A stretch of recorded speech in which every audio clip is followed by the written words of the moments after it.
जयपुर में बीजेपी के राष्ट्रीय पदाधिकारियों के चिंतन का आगाज हो चुका है। जेपी नड्डा ने दूसरे दिन के प्रथम सत्र का शुभारंभ किया। इस दौरान सभी पदाधिकारियों ने भगवा साफा पहना। पूर्व मुख्यमंत्री वसुंधरा राजे समेत कई दिग्गज इस दौरान मौजूद रहे। बैठक से पहले पीएम मोदी वर्चुअली जुड़े, जिन्होंने संबोधित भी किया। इस दौरान पीएम ने कहा कि राजस्थान की धरती वीरों की धरती है। दुनिया भारत की ओर बहुत उम्मीद से देख रही है। बीजेपी के लिए यह समय आगामी 25 वर्षों की रूपरेखा तय करने का है। इस दौरान पीएम ने चुनाव जीत का मंत्र भी दिया। आपको बता दें कि 21 मई तक चलने वाली इस 3 दिवसीय बैठक में देश के राजनीतिक हालात पर पार्टी का चिंतन हो रहा है। देश भर के 136 शीर्ष बीजेपी नेता इस बैठक में हिस्सा ले रहे हैं। राजस्थान के लिहाज से यह बैठक इसलिए महत्वपूर्ण है कि बीजेपी राजस्थान को किसी भी हाल में जीतना चाहती है। देश में राजस्थान और छत्तीसगढ़ 2 ही राज्यों में अब कांग्रेस की सरकारें बची हुई हैं। इन दोनों को जीतने की सही रणनीति बनाकर ही बीजेपी 2023 में कांग्रेस मुक्त भारत का सपना पूरा कर सकेगी।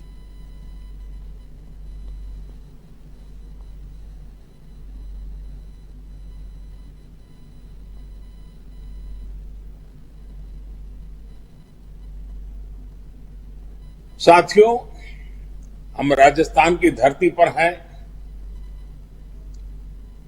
मुझे भी आप सबके बीच में रह करके इस कार्यक्रम में शरीक होने का अवसर मिला होता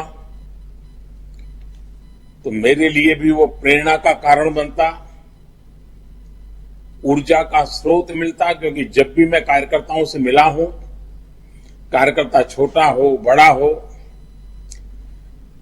बहुत कुछ जानने को मिलता है। बहुत कुछ बातों के अनेक पहलू समझने को मिलते हैं।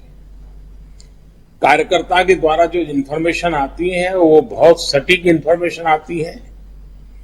और जब मिलते हैं तो खुले मन से काफी कुछ बातें भी होती हैं। तो मेरे मन में तो कसक रह जाएगी कि मैं नहीं पहुंच पाया, लेकिन वर्चुअली आप सबके दर्शन कर रहा हूं, आपसे बात कर रहा हूं। साथियों, राजस्थान की धरती पर है तब हम सबको श्रद्धेय सुंदर सिंह जी भंडारी की याद आना बहुत स्वाभाविक है। आज ये वर्ष श्रद्धेय सुंदर सिंह भंडारी जी की जन्म शताब्दी का भी वर्ष है। हम सब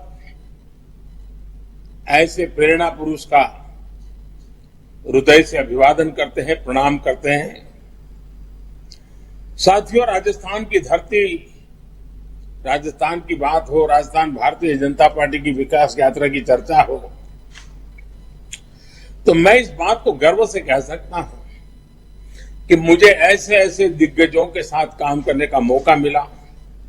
यह हमारे लिए बहुत ही सौभाग्य की बात है कि संगठन की जब जब आवश्यकता पड़ी है, संगठन हमेशा आदरणीय प्रधानमंत्री जी का हमको नेतृत्व मिला, मार्गदर्शन मिला और समय मिला है।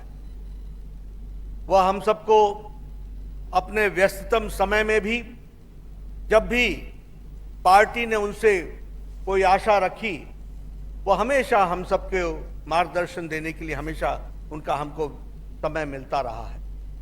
मैं अपनी ओर से और सभी पार्टी के कार्यकर्ताओं की ओर से उनका धन्यवाद करता हूं, क्योंकि उनके मार्गदर्शन से पार्टी को हम ताकत दे पाते हैं और पार्टी को आगे बढ़ाने में हम सब लोग अपना योगदान कर पाते हैं। मुझे याद है कि पिछली बैठक में आप आए थे और आपने हमें मार्गदर्शन दिया था और आपने लंबा समय हमारे साथ गुजारा था, और जिसमें आपने पार्टी के कार्यशैली, रीति नीति, पार्टी की संस्कृति, पार्टी की कार्य पद्धति, इन सारे विषयों में आपने हम सबको बहुत तफसील से सारी बातें बताई थी।